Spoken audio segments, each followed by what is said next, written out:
Well, good evening, YouTube, and welcome to another episode of the Albino Rhino Beer Review. Why is my pocket vibrating? What's going on here?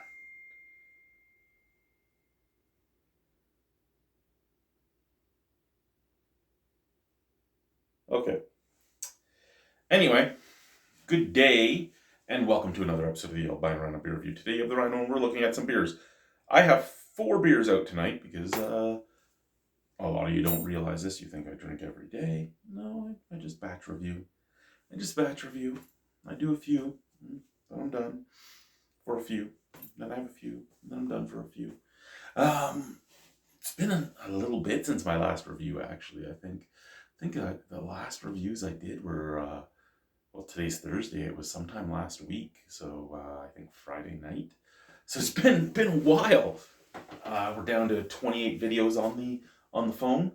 But tonight's lineup is all Saskatchewan brews, which means they're all going to be lower viewership. Not that I get a lot of views to begin with, but lower viewership because of, well, the fact that there's Saskatchewan brews.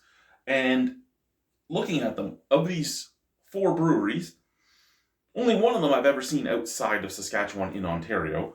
The other Saskatchewan breweries I have lined up here, I've never seen in Ontario. Some of them I had never seen until I started really looking around here.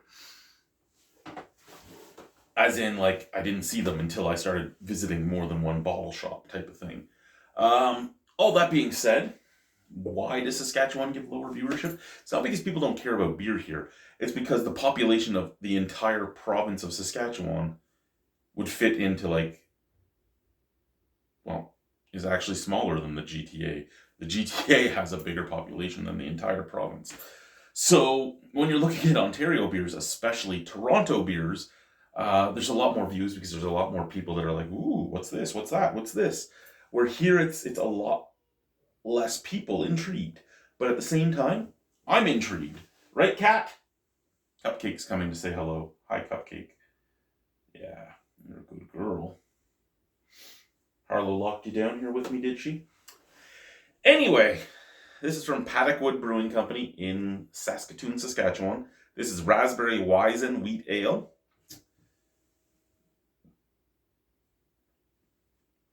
So my only question is this going to be basically a direct clone of Kawartha Lakes Brewing? As in, is it going to be very golden and all that type of stuff? Or is it going to actually be a reddish beer?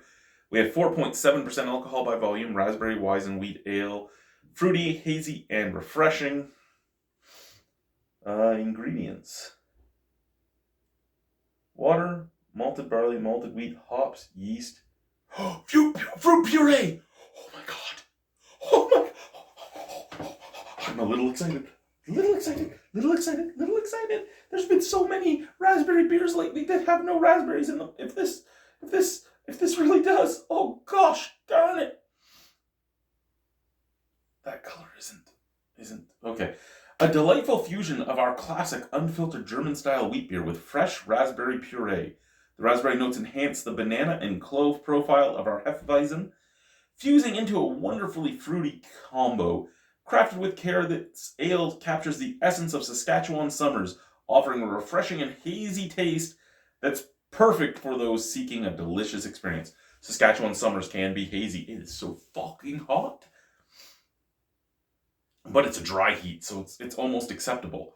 There is one person on my friends list on Untappd that has tapped this in with a score. They've given it a 3.75 out of 5.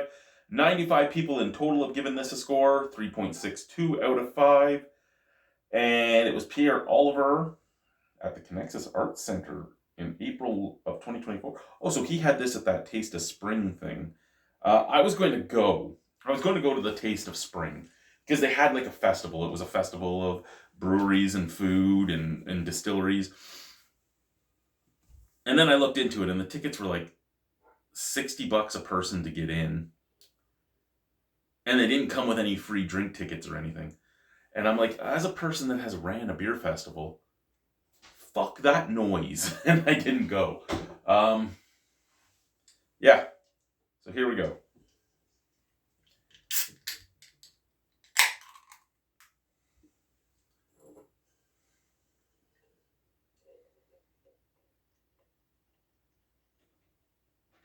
So I would question the amount of fruit puree used in this because there is really no color going on there. It's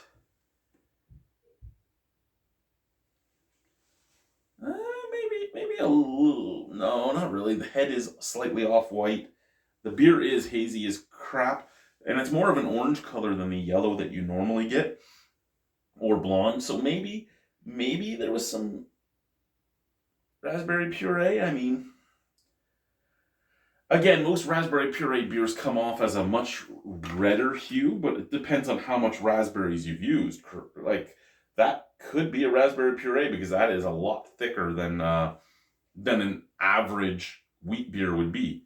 Sent from the glass or the jar, shall we say? Nice raspberry jam note. Nice toasty note. It smells like breakfast. Oh, that is nice. That is nice. That is nice. That is nice from the can. Actually, the raspberries come off more sour out of the can, out of the glass that are coming off as raspberry jam. Okay, so I'm going to put this up in its little hidey hole. I don't know if the camera's even seeing it today. Slightly, you can slightly see it. Okay, let's try it. Cheers.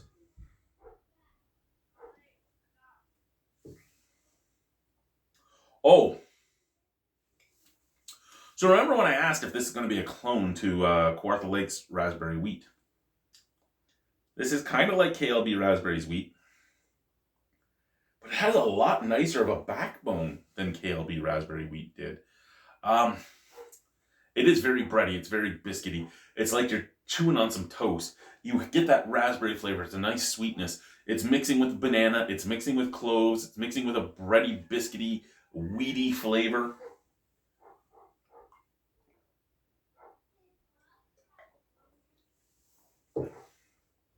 It's 4.7% alcohol, but it feels heavier.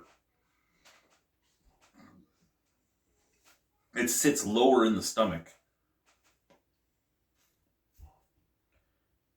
That's really good, though. That's really refreshing. I'm weird with Paddock Wood, okay? The first time I had Paddock Wood beers, it was their 606 IPA and their Checkmate Pilsner. And they were both bought at the beer store, and they were both rather old, and they were both rather not great. I've had them since, and it's not worth a re-review, but since having them, they're much better the second time around, where I've had them a lot fresher. That being said, I got intrigued by the brewery, and I remember looking them up, and they had closed a few times because they couldn't keep up with demand. And it boggled my mind, because I'm like, why would you close if you can't keep up? Because isn't that what you want, is to sell out? You want to sell all your beer? So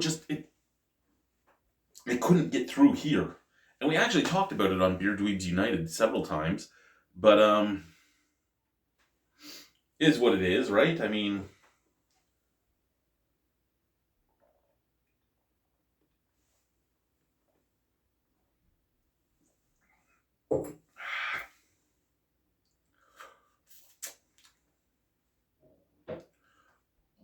excuse me. That is a solid beer. Again, nice raspberry notes, nice banana notes, nice clove notes, nice bready notes. That's great from beginning to end. You get that nice and cold on a summer day, but it's weird because at 4.7% alcohol, you'd expect it to be a lighter beer, but it is true to form as a wheat beer. It's heavier. It's nice. It's really good. That sounded like it was my security camera, but it was not.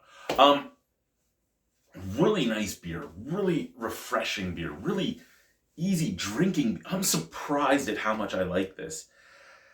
I used to buy KLB Raspberry Wheat quite often. And I recently had another one of them. And I enjoyed the one I had.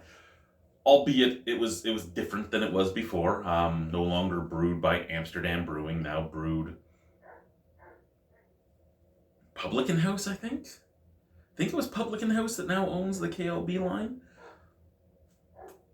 And again, it was something I enjoyed, but it wasn't something that, what are those dogs doing out there? But it wasn't something that I really would buy as much as I used to. But this guy's really good. So the raspberry Weizen, I didn't think I'd say this, but I'm going to give that an 8.25 out of 10. I would buy that again, for sure.